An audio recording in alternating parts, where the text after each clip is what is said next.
What's up, everybody? So USC then folded. They had one job, and that was to win this Pac-12 championship tonight, and they would have been in a playoff. But it didn't happen. Didn't happen. Utah had something up their sleeve for their ass. Granted, USC got out to a fast start. They jumped out to a 17-3 lead, but by halftime, it was a 17-17 tie. And Utah came out into the second half and put it on them. I mean, they put it on them. Utah scored 30 points in the second half. USC can only manage 3. Now, I got to give it up to Caleb Williams. They was all over him tonight. He was playing hurt, so he couldn't really run. He did pull off a couple of runs in that second half, but for the most part, he was a sitting duck for the most part. And they was on him. I believe they sacked him at least 5 times. At least 5 times. Because he really couldn't move. He couldn't move. And his offensive line really wasn't helping him either. And that's fact. So, congratulations to Utah. And, hey, they ain't going to be in no playoff. But, hey, second year in a row, Pac-12 champions. They did the same thing they did last season. They beat the Oregon Ducks twice. To win the Pac-12 championship during the season and in the conference game. They did the same thing to USC this year. So it is what it is. Back to Caleb Williams, he threw for 361 yards and 3 touchdowns. But as far as USC, the run game was obsolete. They only ran for like 56 yards, I believe. And that's you one-dimensional. And you can't really win a football game when you're one-dimensional. Austin Jones had 15 carries for 35 yards, and Caleb Williams he ran 12 times for 21 yards. But all them sacks took away a lot of those yards, though. But anyway, USC, Lincoln Riley, you had one damn job, and you couldn't get it done. So Ohio State will move in that number 4 position back into the top 4. And they'll be they gonna be in the playoffs without winning without playing in their conference game. All right. But as far as Utah played a hell of a game. They had some busted coverages 45 times, man down the field wide open. The last one, the defender just fell down. But they had some big runs, some big third down conversions. So I mean, ain't nothing USC could have did in this game, especially in the second half to beat Utah. Cameron Rising, quarterback for Utah, 310 yards with 3 touchdowns, no interceptions. Jaquindon Jackson, 13 carries for 105 yards. And Michael Bernard had 11 carries for 88 yards. And you had a couple of other guys to get a couple of runs, but not for many yards. Money Parks, 4 catches, 88 yards. Thomas Yasmin, 2 catches, 81 yards. I mean, he spread the ball around, but hey, it is what it is. Like I said, I thought coming into this game that USC was going to win this game. I really did. Lincoln Riley had him playing some good ball, but it just didn't happen. It just didn't happen. So it is what it is. That's you know, playing in the championship game, conference championship game, can have its pros and cons when it comes to this playoff.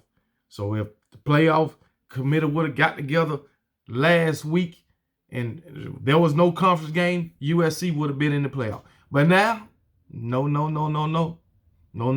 Ohio State going to move back in. And talking about TCU, I think TCU can possibly put themselves out tomorrow also. TCU need to win this game. But like I've been saying, I think if they lose a close game, 7, 8 points or less, they'll stay in the playoffs. But if they lose like this, I'm gonna say if they lose by 10 points or more, they might put themselves out the damn playoff. Plain and damn simple. But if they lose like this, no, they will not be in the playoff. They will not. Fucking, let's say the score 35-20, they won't be in the playoff. I'll tell you that now. So So TCU, you better handle your business tomorrow. Because if you don't, my Alabama Crimson Tide just might get that number 4 position if y'all don't. I don't think TCU will lose. I'm picking them to win tomorrow. I am against Kansas State. But you know Kansas State is not a pushover. Not this year they ain't. So TCU better handle their damn business. But like I say, if they don't, my Alabama Crimson Tide just might take up that 4th spot. And if they do, oh Lord, if they do, they're gonna have to come with something different than what they did all year. Bill O'Brien gonna have to call a hell of 2 games. 2, cause first, well, I don't know, cause we'll have to face Georgia in that first round.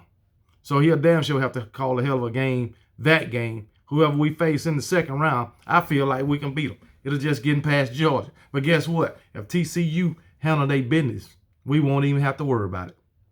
We won't even have to worry about it. Plain and damn simple. So I know a lot of Alabama fans will be tuned in tomorrow to that Kansas State and TCU game. I will be. And I'm sure damn near every other Alabama fan will be tuned in, hoping and wishing that TCU lose and lose big. But my question to everybody, especially the Alabama fans, do we have the team that can compete in the playoffs? Really, against Georgia? That's my question. With all the penalties we done had, all the undisciplined penalties we done had this season, the bad play calling, the drop balls, the offensive line showing up some games, other games they don't show up. I mean, I'm just asking. If we did get in the playoff, you won't know which Alabama team you would get. I know a lot of people say, y'all don't want Alabama to get in the playoff. They'll be a different team. Well, guess what? They'll have to show me that they can be a different team. Because I know offense looked good against Auburn, but it was Auburn. And the defense really didn't look worth a damn. They let them run for over 300 yards. So it's give and take with this Alabama team. So let's just leave it at that. Just leave it at that. But like I say, if TCU handle their business, don't even have to worry about it. But it is what it is. But congratulations to Utah, USC. You had one job. But like I said, you got to give your hat off. You got to take your hat off to Caleb Williams, playing in the condition that he was playing in, because he was getting beat up. Matter of fact, this whole USC team was getting beat up. That's fact. That's fact. Take your hat off to Lincoln Riley, first-year head coach, made it to the PAC. Well, first-year head coach at USC and made it to the Pac-12 championship, just like Brian Kelly. First year in the SEC, making it to the SEC championship. So take your hat off to those two guys. They did great things in their new conference. But yeah, you had one job, USC, and you failed to get it done. You could have been in the playoff. Probably would have got your ass beat anyway, but because both defensive secondaries were horrible, plain and damn simple. But anyway, I'm gonna leave y'all with that, and I'll see y'all tomorrow. Roll damn Tide.